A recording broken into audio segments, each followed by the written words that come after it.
Hello, welcome to this Computer Weekly video in association with HP. I'm Brian Glick, I'm the Editor-in-Chief of Computer Weekly, and I'm here talking with experts from HP about some of the key issues facing IT leaders today. I'm joined now by Henk Huvelaken. Henk leads the mobile services offering for HP in Europe, and we're going to talk about some of the challenges around developing mobile enterprise applications. Henk, thanks so much for joining us today and taking part in this video. Clearly, I think people are increasingly recognising that the mobile trend is growing rapidly. You only have to walk down the street and see the number of people walking around with smartphones and increasingly using mobile devices to interact with the organisations that they choose to buy from and deal with. IT leaders, as a result, are obviously seeing that they need to have a mobile IT strategy. What are the key drivers behind this trend from an enterprise perspective, and just how important is this going to be over the next few years? Okay, yeah, that's indeed an interesting question. So what we see, of course, the smartphone proliferation, what you just said. So an interesting inflection point at the end of 2011, where we saw that the amounts of shipments of notebooks and desktop computers were smaller than the amount of smartphones and tablets shipped. So that gives a clear signal. That fuels more and more the consumerization of IT. People are more savvy on IT than they used to be. They bring that to work, so there's bring your own device kind of theme in the enterprise. So actually the pace of technology evolution has outstripped the capacity of the enterprise IT to adopt it. So that's basically what's happening. Now, how important is this all? We think it's unstoppable and irreversible. It looks very much like in the 90s, late 90s, when you saw that the internet technology came in and enterprises adopted it. So where would you have been if you did not take that challenge to adopt the internet technology? So that's the same. And yeah, customers want 24/7 access to services, information, products. And there is a chance to be right at the moment when they make decisions to influence them. That's what you can do by mobile. It's carried 24/7. It has all the contextual information, and if you just add to the context and do your analytics right, you can influence them. So that's the major importance of this technology. I mean, as with the internet, you use the analogy there with the internet. You know, people had to develop new ways of developing applications to take advantage of the internet. It's the same with mobile, isn't it? What are the key differences that you have to consider when you're developing for mobile environments? Yeah, now the interesting part is, of course, the mobile has all kinds of capabilities that can give you context. So first of all, you have the identity of the people carrying the device. So that's important, because at the internet you just have an IP address if you're lucky. Then there is a billing relation with someone, because you're carrying something that you pay a subscription fee for or a prepaid. Then, of course, it's 24/7 carried, so people have it. There's attention span on the device. And the contextual information gives you access, for instance, and I just mentioned a few, the location, the direction, there's a camera, there's a microphone on the device. There's social influences, you know the weather and the time at the location of a person using it. So that all, if you bring that together, you need to treat it specifically if you are going to develop apps. So if you develop an app that will facilitate a positive interaction between your brand and the consumer, then you're doing well. And that means you need to take care about UI factors, the smart use of that context.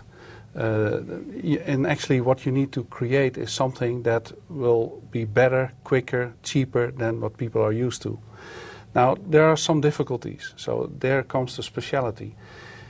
It's one of the channels that you have to market. So you operate in a multi-channel environment, meaning that it needs to work amongst the other channels. It can't be such that the information you provide or the information you capture is lost in the other channels. So that's a challenge in its own right. Now, business processes used to be cut in pieces to be handled by mobiles. So that gives a range of troubles in the development, because you need to take care of scale. And I used to give an example. Let's say you're an airline and you have an app on the internet where people can check if a flight arrives in time.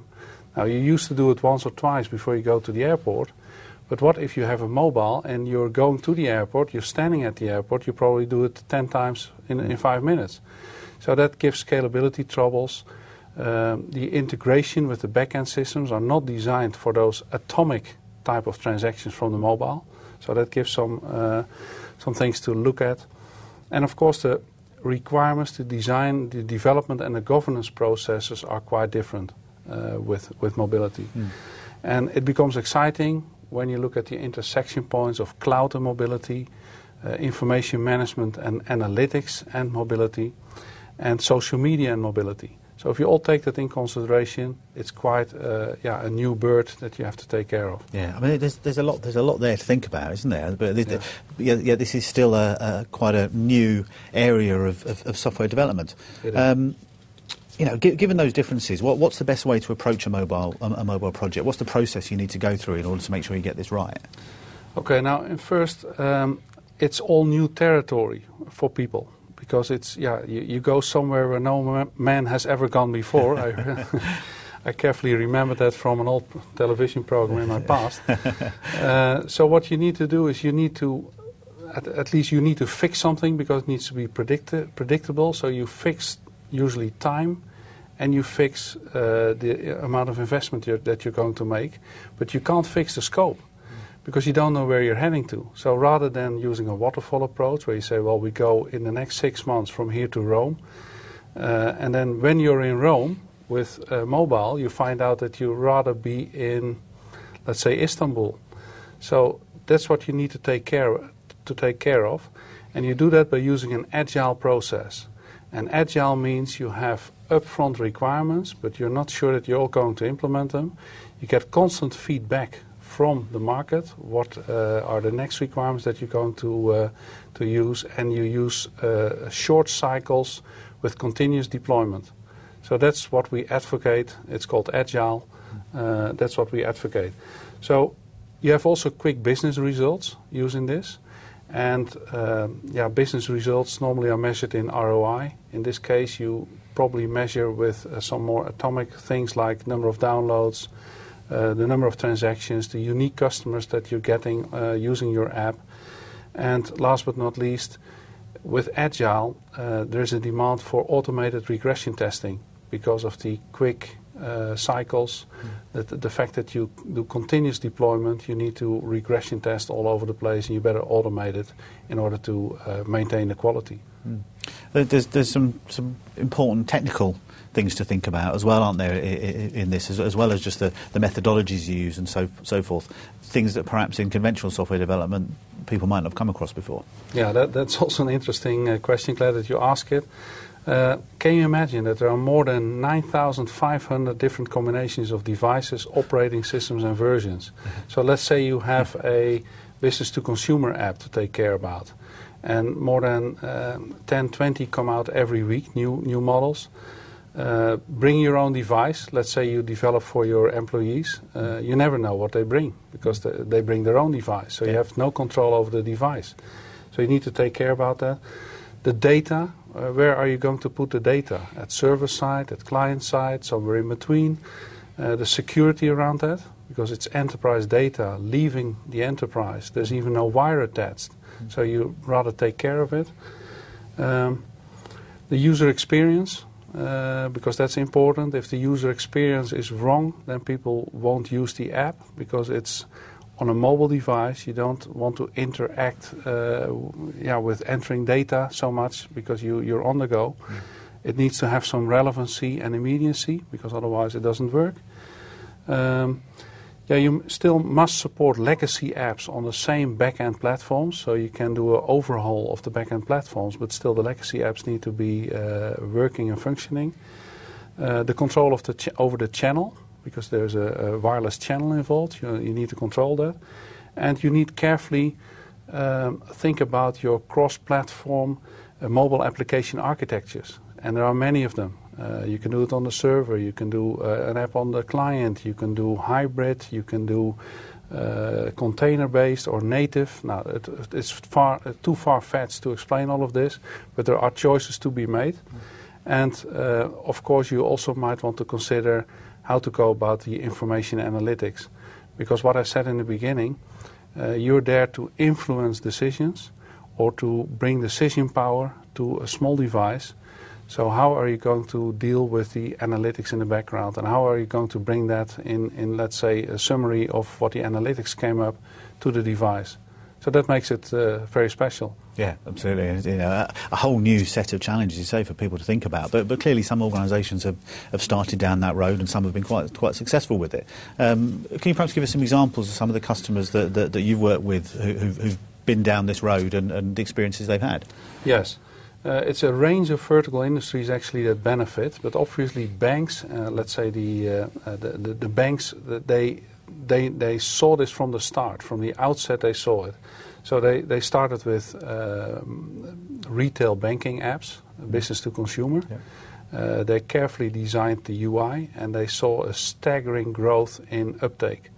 So 1 month I was with a banking client, and he said, well, we are very glad that we have 200,000 downloads, and 4 months later he arrived at 1 million downloads. Wow. And these people never returned to the internet bank. So that's also a challenge, because how you go about with the multi-channel. So you say, yeah, that's simple. It doesn't return to the internet channel, but maybe you have some upselling or cross-selling stuff going on your internet channel, and people won't go there. So how are you going to do that over the mobile channel? We see insurances, for instance, car insurance claims using the mobile. You take a picture of your damaged car. And the position, the location, everything is recorded automatically, and you can file the claim. We see field sales, tablets, iPads, and the other tablets. They appeal very much to the people selling. Usually they're quite gimmick oriented, but also it helps them in order to do best recommendations to customers, and to tap in the order and make sure that the order is expedited. While they're leaving the customer, the order is already in progress. Field service people turning up at some equipment that needs repairs, fueled by their schedule. These devices they carry are already filled with the right information that they need when they're out there to repair. We see airlines. They atomize, if that's the correct word, their business processes before the flight, during the flight, after the flight, and all kinds of mobile apps come in place in order to support their consumers. And of course also their employees, they're mobile by nature, they also need apps in order to do their work better.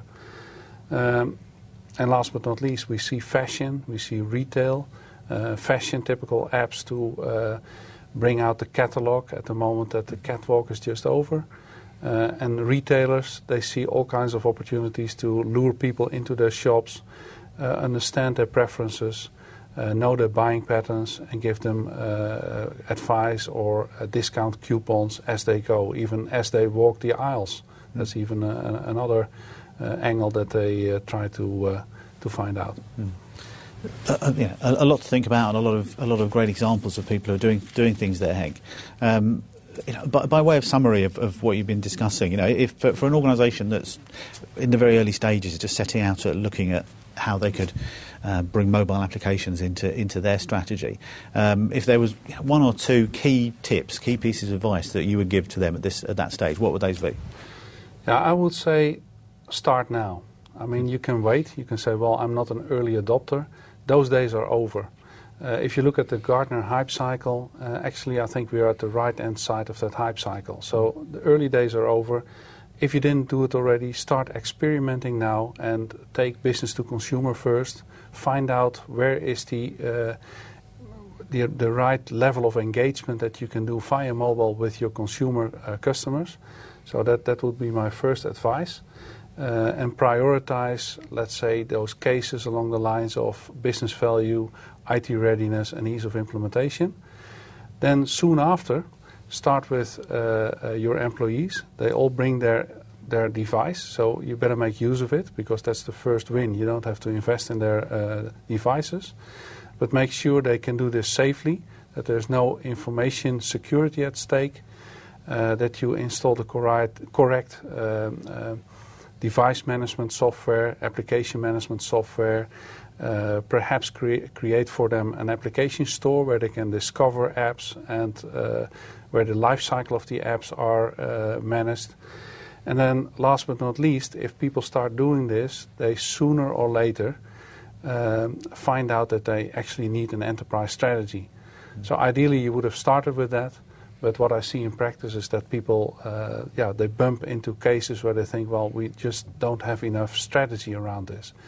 And strategy, you can make it very difficult, but actually you need to find out why would the consumer uses his or her mobile to interact with me as an enterprise. That's where it all starts.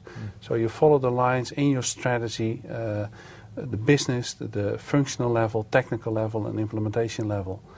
So that's basically what I can give as best advice. And that's great. That's good advice, Henk. And I think for so many organisations who are going to be starting to look at this now or in the very near future, so much to think about. And I think there's some great advice that you've given to them there. So thanks very much for taking the time to share your experiences. You're welcome. That's all we've got time for on this particular video. I've been talking to Henk Heuvel-Laken from HP about mobile enterprise applications and some of the considerations that you should perhaps think about in putting together your mobile application strategy. Thanks so much for watching. See you on another Computer Weekly video soon. Bye-bye.